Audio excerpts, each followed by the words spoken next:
yang perlu dipelajari adalah stop hearing what people said. Jadi benar-benar stop untuk mendengarkan semua orang berbicara. Cuma 3 aku kasih tahu yang bisa didengerin. 1, yang ngasih kamu makan, orang tuamu. Yang kedua adalah suamimu atau istrimu. Yang ketiga adalah gurumu. Yang lain mereka nggak perlu didengerin. Maka orang-orang yang kemudian di sosial ini, ya netizen ini, kalau kita dengerin itu akan ngerusak sampai pas kita nikah. Ada kasus ini. Kenapa penting banget? Jadi gini, tahu nggak sih kenapa banyak orang-orang? Jadi kita sebagai seorang yang sudah nikah lama nih dan sudah banyak bimbing orang ta'aruf, itu kita tahu ada influencer yang ketika sudah nikah kita pikir ini ada masalah dalam rumah tangganya nih. Tahu nggak kenapa? Begitu orang semuanya diekspos untuk kemudian kelihatan ke netizen, maka aku tahu dia pasti ada masalah dalam rumah tangganya. Karena dia perlu menunjukkan pada orang kami baik-baik aja. Nah, itu juga ain nggak sih Ustaz sebenarnya? Iya itu ain itu sesuatu yang paling terakhir aku khawatirkan. Tapi ada satu lagi yang lebih parah daripada ain menurutku di zaman sekarang.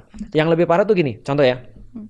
Kalau nanti Nabila nikah ya, cobalah cari orang yang nggak harus publish semuanya di aku juga maunya gitu Ustaz. Jadi internet. kayak nggak apa-apa di publish gitu ya. Benar. Karena kenapa? Misalnya contoh ya, kalau misalnya kita berbicara tentang kayak gini lah. Aku ngasih istriku misalnya kayak kayak bunga ya.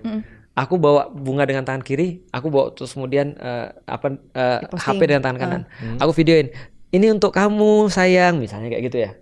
Terus kemudian coba lihat, sebenarnya yang aku pengen ini bunga untuk dia atau untuk dilihat sama netizen. Kalau misalnya jadinya untuk netizen sih. Nah, Ummu Alilah minimal akan melihat ini kamu melakukan ini untuk aku atau untuk netizen nih, untuk konten. Minimal dia bilang ini berbagi kan gitu kan ya. Nah, lebih parah lagi adalah kalau aku tidak menunjukkan sikap kayak gitu ketika aku lagi sendirian atau lagi berdua-duaan sama dia. Berdua-dua dia taunya aku marah terus.